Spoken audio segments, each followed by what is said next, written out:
So real quickly before we ride off into the sunset here, my predictions for Sunday's WWE Elimination Chamber pay-per-view.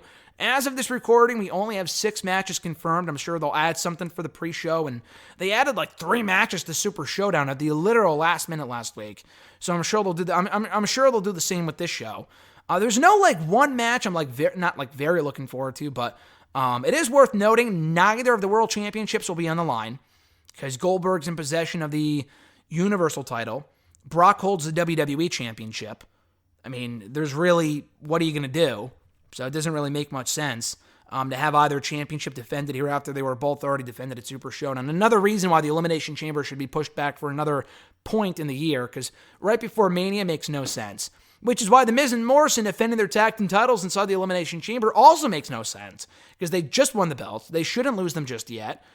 Why would they defend them inside the chamber? It makes absolutely no sense. I could see them doing a 4-team match in Mania with Miz and Morrison, The New Day, The Usos, and Ziggler and Rude, or Rude and Corbin as per the original plan of Ziggler faces Otis. But, I mean, Elimination Chamber, really? The last tag team Elimination Chamber match they did absolutely sucked 5 years ago. And actually, they did a women's one last year that wasn't that bad. That was actually pretty good. This sounds like it could be a disaster, we'll say. But I do have Miz and Morrison retaining. I really see no reason for why the championship should change hands so soon. They just won the belts. They just reunited. So unless they're taking the titles off of them so they can face each other at Mania, which would make no sense right now, they got to win here. If anything, I could see the Usos winning because the New Day were just champions. The Lucha House Party ain't winning. Heavy Machinery ain't winning. Ziggler and Rude were just tag team champions on Raw a few months ago. The Usos have not been champions in about a year. So maybe the Usos, but I would keep the belts on Miz and Morrison. For the Intercontinental Championship, Braun Strowman defended the belt against not 1, not 2, but 3 people in Shinsuke Nakamura, Cesaro, and Sami Zayn.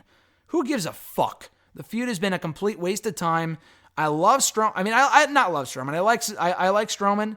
I really like Nakamura. The guy cannot feel like a bigger fucking loser right now. Who the fuck could possibly give a shit about this feud? Strowman has won every match for the last 3 months.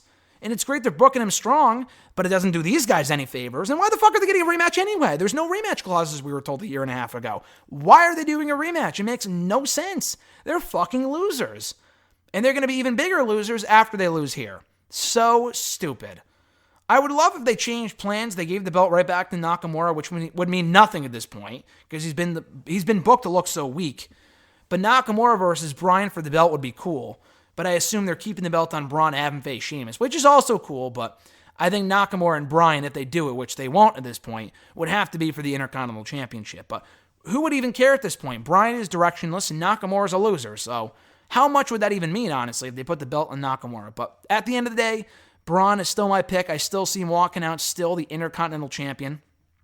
For the Raw Tag Team titles, a rematch from Raw this week. The Street Profits versus Seth Rollins and Murphy. Should be a fun match as the other 2 matches were, but they just won the belts. Why would you give them back to Rollins and Murphy so soon? I assume they are setting up Kevin Owens and Rollins one-on-one for Mania, so if you're going to do that, then, he doesn't really need to be Raw Tag Team Champion, so the Street Profits retain. Andrade versus Humberto Carrillo. Honestly, I think Carrillo's walking out the new champion. I read a report a couple weeks ago, which, again, take it with a grain of salt, that Andrade may not walk into Mania as champion, probably because they weren't happy he got suspended.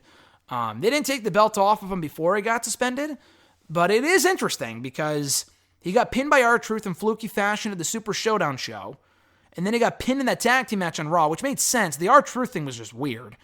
I could see Carrillo winning here before losing it to Angel Garza at WrestleMania and a Fatal 4-Way with him, Andrade, Rey Mysterio, and Carrillo. So I think Carrillo wins it here. I don't know if it's set in stone. It could go either way. I would like Andrade to walk into WrestleMania as champion. He's already been champion for about 2-3 months now, despite missing a month due to the suspension.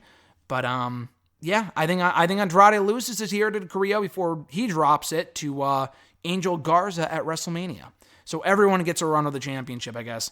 Aleister Black versus AJ Styles. If actually given the time it deserves and if it's competitive, this could be great. But I fear with it being a no disqualification match, it's just going to be a lot of OC interference with no one coming to the aid of Aleister Black. So I think AJ wins. Yeah, we could see Taker show up probably afterward, though. I would still really want a Black Taker versus AJ and OC handicap match at Mania. I don't think we're getting it. Otherwise, I don't think they would have did what they... I don't think they would have done what they did on Raw if that's what they were setting up, with Black losing. I don't think... If Black doesn't team with Taker, he's ending up in the Andre the Giant Memorial Battle Royal, which sucks. But I think he loses here, I hate to say. I think AJ wins. If he's facing Taker one-on-one, he kind of sort of has to win here. Let's see. And then finally, which I assume has got to be the main event, despite being the most predictable match on the card, the Elimination Chamber match that determined Becky Lynch's Raw Women's Championship opponent for WrestleMania. It's Shayna Baszler, and that's it, because we know she's winning, so why even bother running off the other opponents? But for the sake of the predictions, also included in the match is Asuka, assuming she's cleared to compete by Sunday. She is injured, I guess. She injured her wrist a couple weeks ago. I think last weekend, actually, which is why she didn't wrestle Shayna Baszler on Raw, which is a blessing in disguise. That's a match I would save for down the road. We have Asuka in the match, and if not her, then Kairi Sane, whatever. Ruby Riott, Sarah Logan, Liv Morgan, and Natalya. Obviously, Shayna wins, LOL. As she should. I mean, there's no match. There's no reason for the match. They should have Roman in the SmackDown Men's Chamber match. They should have done with those guys. They should have done one with those guys and not one for the women on Raw. It's just very bizarre. This whole pay-per-view kind of feels like a waste. Maybe it exceeds expectations, but so far it kind of feels like Hell in a Cell 2.0, where they're focused on all this other shit. You know, they're focused on Super Showdown. They're focused on WrestleMania. They're focused on all this other shit, except Elimination Chamber. I'll be watching on a slight delay on Sunday, so hopefully it's a good show, but it kind of feels very forgettable. Really just a glorified stepping stone for WrestleMania. If they knew they were doing a Saudi Arabia show in February, then cancel Elimination Chamber. It's that simple. Back-to-back weeks of pay-per-views is fucking ridiculous when one of those shows is completely pointless. Super Showdown was more newsworthy than this show, and that's saying something. So hopefully it's a good show. I'm not getting my hopes up, but my sights are kind of set on WrestleMania at this point.